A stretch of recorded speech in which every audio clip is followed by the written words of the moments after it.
Merci beaucoup. Merci, monsieur le maire, d'abord, pour vos mots chaleureux de bienvenue. Monsieur Michel Nicot, maire de Bénaud, une belle commune dont vous nous avez tout de suite, d'emblée, monsieur le maire, fait la publicité. Et comme les mots, ils sont chaleureux et que l'accueil est sympathique, je vous le disais à la tribune, je reviendrai. Je reviendrai aussi parce que, Charles, vraiment, tu as dit des choses très gentilles qui me rendent confuse et je voulais te dire que c'était un plaisir partagé. Parce que c'est vrai que tu es un peu bavard. Mais comme je le suis aussi, et que de temps en temps, il faut le dire, les séances de questions au gouvernement sont un peu longues, c'est vrai que c'était bien plaisant de glisser quelques commentaires politiques dans le commentaire politique et nous avons passé là de bien bons moments. Je voulais saluer Xavier, mais je crois qu'il était contraint, il est parti, je lui ai fait la bise tout à l'heure à l'arrivée et ça m'a fait tout à fait plaisir de le retrouver. De la même manière, chère Françoise, Madame la députée européenne, conseillère régionale, je suis ravie de te retrouver à cette occasion qui est effectivement un peu un jour de fête, puisqu'il s'agit d'une certaine manière d'un lancement politique. Alors, ça fait bizarre de dire ça, vous êtes sur le terrain, au travail tout le temps. Et c'est pas parce qu'on organise une réunion un vendredi soir comme ça, même si c'est à Bénaud, monsieur le maire, que les choses changent profondément. Mais en réalité, c'est vrai que l'idée de se retrouver pour célébrer la politique et pour se dire que décidément, on a du cœur à l'ouvrage et que l'on veut dépasser les montagnes pour redonner à ce département qui le mérite, eh bien, la couleur politique qui est naturellement la sienne quand on le connaît bien. C'est enthousiasmant et je suis d'autant plus heureuse d'être là. Je veux naturellement saluer la secrétaire départementale, chère Jocelyne, saluer les élus qui sont présents, les militants et bien sûr, évidemment, saluer les candidats, mais j'y reviendrai dans un instant et sans doute en conclusion de mon propos. Plaisir d'être parmi vous aujourd'hui, chers amis. Vous êtes venus pour montrer votre mobilisation pour ce scrutin et je me dis effectivement que d'où que vous veniez, quelle que soit votre histoire politique et la raison de votre engagement, que vous soyez membre de l'UMP, du Parti radical ou encore du Nouveau Centre, c'est un plaisir chaque fois que l'union est au rendez-vous. C'est une volonté, l'union. C'est un but. Le but pour cette élection cantonale de reconquérir des territoires qui le méritent et qui en ont besoin, le but aussi, ne nous le cachons pas, c'est juste derrière la porte, juste après ce scrutin, après celui des sénatoriales qui amènera d'autres plaisirs et d'autres exercices, d'être dans la ligne droite de la présidentielle de 2012. Parce que c'est là le cœur de mon propos pour tout dire. Vous avez une responsabilité qui est presque accrue du fait de la proximité de ce scrutin cantonal avec le grand rendez-vous présidentiel de 2012. Pouvons-nous une seconde imaginer que nous allons laisser à la querelle, à la décision, à la question d'éventuelles primaires qu'on n'arrive pas à régler à l'intérieur d'une gauche désorientée, que nous allons laisser donc à ces éventuels possibles candidats dont on ne sait pas s'ils reviendront un jour d'outre-mer, pouvons-nous laisser le soin de poursuivre l'œuvre engagée? Parce que c'est ça la question. Et est-ce que les Français qui aujourd'hui s'intéressent toujours à la politique, peut-être à travers les petites phrases, mais iront jusqu'à le jour où ils mettront le bulletin dans l'urne, se demander si les discours suffisent à définir l'action politique? Moi, je suis persuadée du contraire.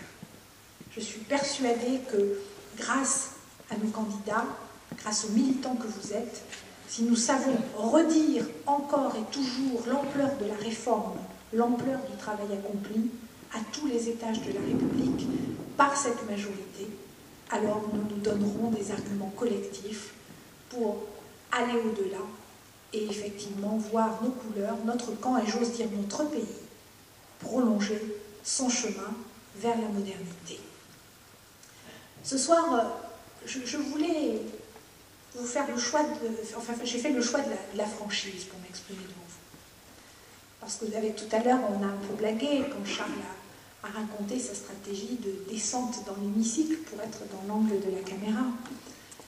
En réalité, il est arrivé avec Charles que nous ayons des conversations un peu sur le fond, parce que pour ceux qui regardent un peu l'actualité, peut-être le savez-vous, mon histoire politique récente,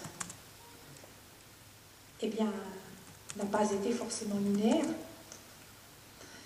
Et c'est pour ça que je suis heureuse ce soir de vous parler ici, à Bénaud, dans cette salle, du poids de l'union et de la force de l'union. J'ai été proche parce que j'ai été sa porte-parole de Dominique de Villepin. Je l'ai été pendant des mois, dans le cadre de ce mouvement qu'il a créé, République solidaire. Et vous le savez, j'ai fait le choix, en entrant au gouvernement, de dire une chose très simple. De dire il y a un temps pour le débat d'idées. Un temps dans la famille pour se dire que parfois, sur certaines choses, on n'est pas parfaitement, tout à fait du même avis. Mais que quand l'échéance s'approche et qu'on est dans la famille, il faut prendre ses responsabilités. Et la responsabilité, c'est celle du rassemblement. C'est celle de l'union. Et c'est celle des choix. Et il ne faut pas confondre cela avec ce que certains détracteurs ou commentateurs qui ont la plume facile appelleraient de l'ambition. Oui, on commande beaucoup l'ambition des politiques. On les traîne beaucoup dans la boue. Hein. Je ferai simplement observer à tous ceux qui veulent être candidats, chère Caroline, qu'il faut bien que certains s'y collent. Et il faut bien que certains se retroussent les manches pour organiser collectivement notre vie en société. Mais au-delà de cela, on le sait, la critique est facile. On a même des enquêtes d'opinion qui nous expliquent à quel point la classe politique plonge le pays dans la perplexité. Il n'empêche que quand il s'agit de construire des politiques, de prévoir non seulement le quotidien, comme tu le disais Charles, ça, il y a des amateurs de l'action d'aujourd'hui pour aujourd'hui, parce que c'est celle qui rapporte le plus sur le plan électoral, en apparence. Et quand il s'agit de construire l'avenir, de s'engager sur la longue période, d'expliquer à un pays que oui, il faut réformer les retraites. Parce que quand nous arriverons au grand rendez-vous des échéances dans 10 ans, dans 20 ans, notre modèle social, si nous ne le touchons pas, ne passera plus la barre et ne tiendra pas les promesses d'aujourd'hui.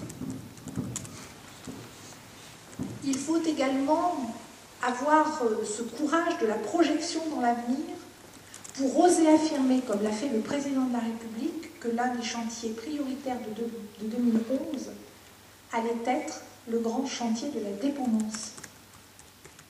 Parce que si on s'y arrête 2 secondes, enfin on y a passé un moment conséquent tout à l'heure à Groissia, quand j'ai visité le futur site et la future implantation de cet établissement d'hébergement pour personnes âgées dépendantes, il faut quand même un certain courage et je dirais une certaine audace politique pour, à la veille d'une échéance aussi importante qu'une présidentielle, porter le sujet sur la place publique avec nos compatriotes, avec les Français,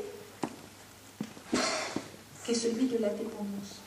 Parce qu'alors, plus de glamour, on peut trouver, si on fait le procès des mauvaises manières.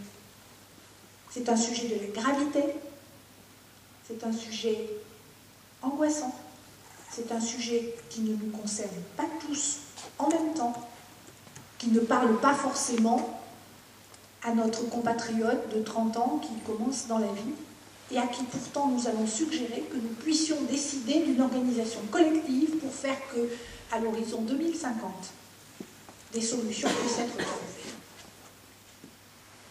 La seule condition pour se donner la force d'aborder ces sujets, c'est la condition du rassemblement. Et l'on peut être plus ou moins d'accord, plus ou moins gaulliste, plus ou moins libéral, plus ou moins traditionnel, plus ou moins ancien, plus ou moins récent dans sa citoyenneté française.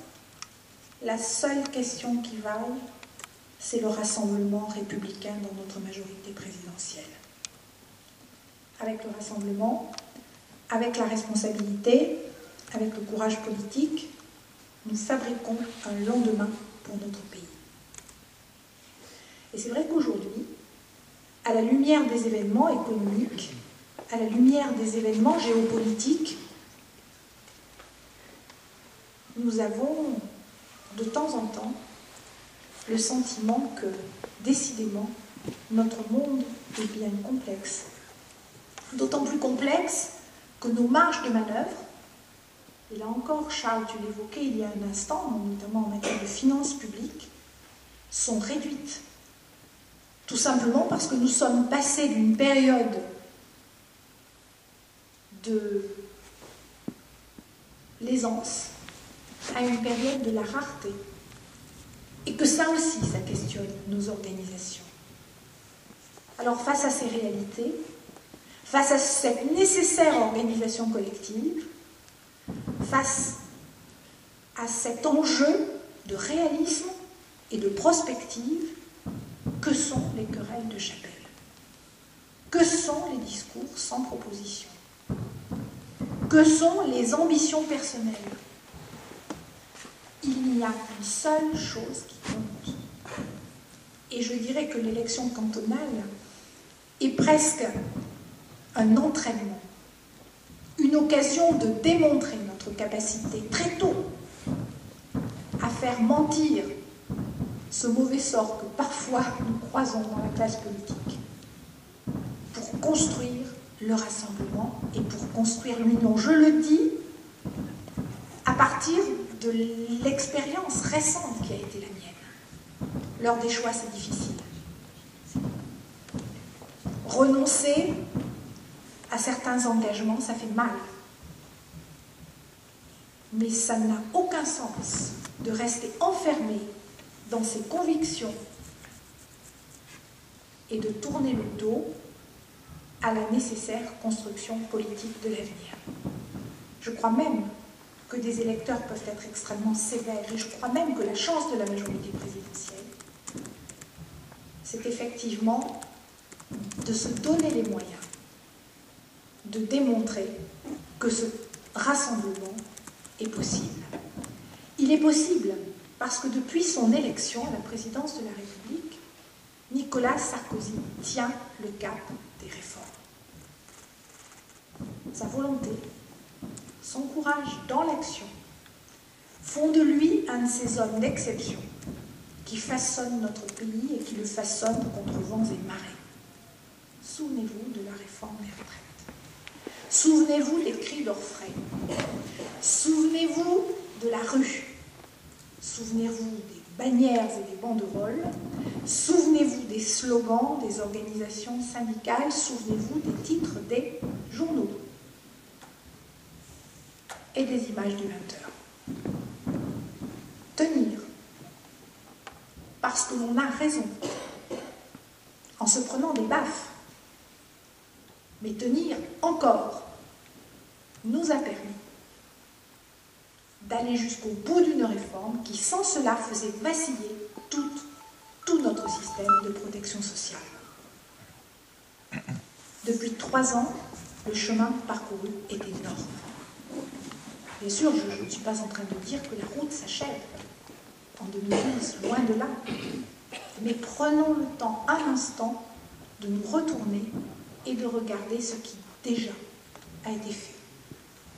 Une crise économique, financière, internationale sans précédent s'est abattue sur notre pays.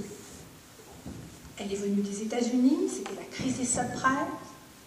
Elle a bouleversé tous nos repères. Elle a fait vaciller notre secteur bancaire grâce à l'action du gouvernement, et en particulier, je pense à celle tout à fait remarquable de la ministre de l'économie, Christine Lagarde.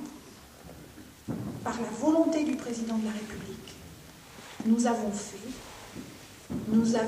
obtenu que nos partenaires européens nous suivent. Et nous avons construit